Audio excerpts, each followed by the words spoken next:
last witness for this evening before we open up for discussion is a student who actually had been a high school student at Oakland Tech High School, right down the street, a couple of miles south of UC Berkeley, and is now a student here at UC Berkeley, has been active in band, is also a candidate for the Defend Affirmative Action Committee. So please welcome Japhinma Howard.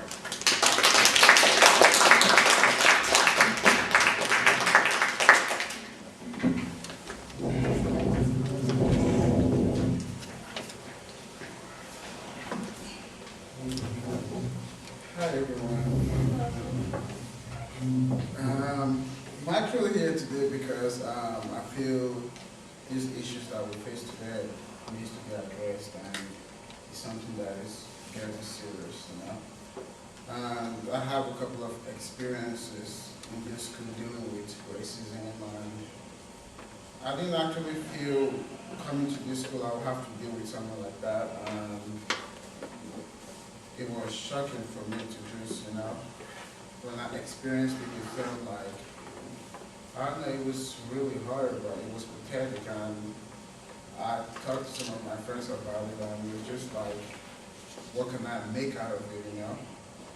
And the most recent experience I had was, I walked into one of my engineering classes, and this was actually the first day of the semester. Like, I've had no previous contact with the professor. I don't know who he is, and he doesn't know who I am. So I just walked into the class, and the first thing he said to me was, "I don't belong here." And, you know, I thought it was a joke, so I always joke around, so I thought it was a joke. And he looked up my name on the roll sheet, and he looked at me again and he told me I don't belong here, and I was like, so I was just, you know, at that point I was in a shock mode, you know, so I was just looking at him, and I didn't know what to do, whether to walk out of the class, whether to actually, you know, confront him about it.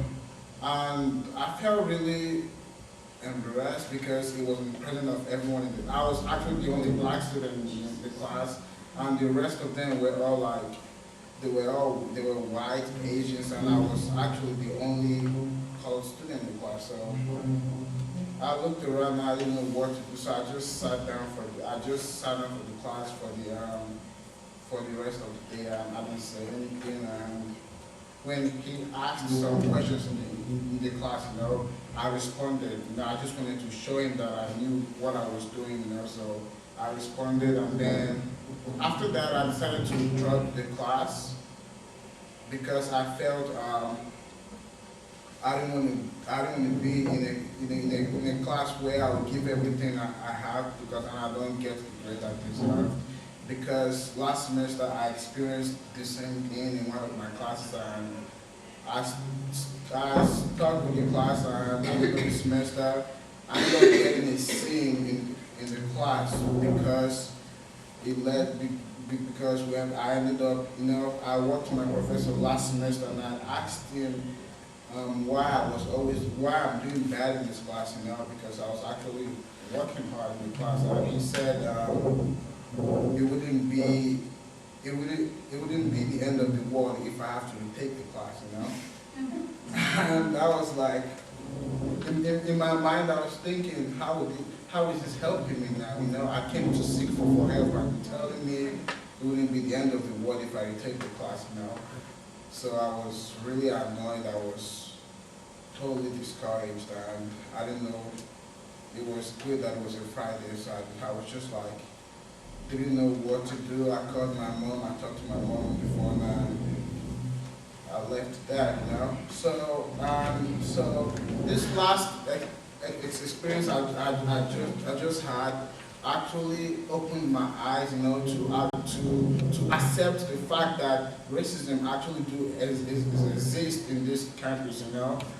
And I've been thinking about it, and I felt that the way it is now in this school, it's hard to see people who are speaking up for the interests of minorities. I'm like, we have a student government now that when you talk to them about the issues concerning us, no one cares about it. Everyone just tries to avoid it, you know. And that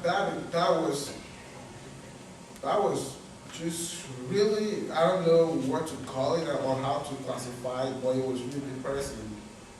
And I told myself that I wouldn't want anybody who I know to come to this school and experience the same thing that I experienced, you know. And I was asking myself, what can I do about this, you know, and what can we do? And I couldn't think of anything. And Yvette, actually Talia, talked to me and said, and told me, do you want to run for Senate with me? And I was like, no. Because all my life I always avoided politics. I don't have anything to do with it. I was like, no. And it was funny because that night, I talked to her earlier that day. So that night I was studying with her for my meeting the next day. And Yvette calls. And the first thing that she said was, do you want to run for Senate? And I was like, Talia, did you set me up?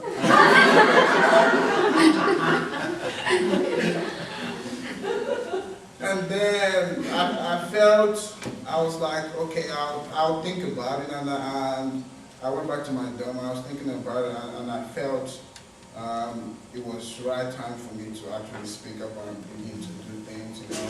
And I felt with my experience, I felt it was time for me to come out of that shell and actually fight for change. And I felt happy that I have people I have people around me with the same beliefs, and we have similar experiences, you know. And I was like, okay, I called my dad on the phone and I was like, I'll be running for Senate. And he was like, wow, where did that come from? And I was like, it just came out of the blue, but I felt it was there is a need for change, and that needs to be addressed as soon as possible, you know. And each time I talk to my friends around here, because I have a lot of them, and they're like, how come you're running for Senate with that, you know? Do you want to win? Why would you be running with that? And I was like, I don't want to win because I'm popular. I want to win because I have an agenda and I have a vision.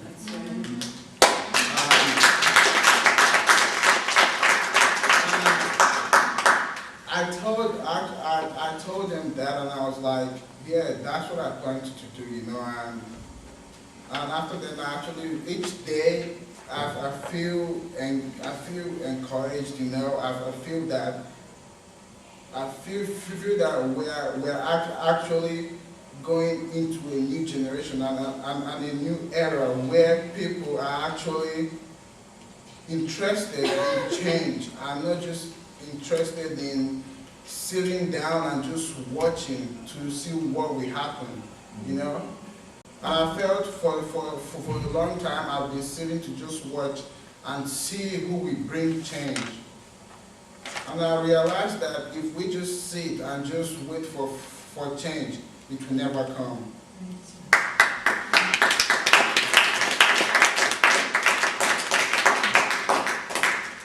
And actually, I feel like after my numerous encounter of racism, I decided that it is important for us to change our mindset as underrepresented students. And I consider being underrepresented an opportunity.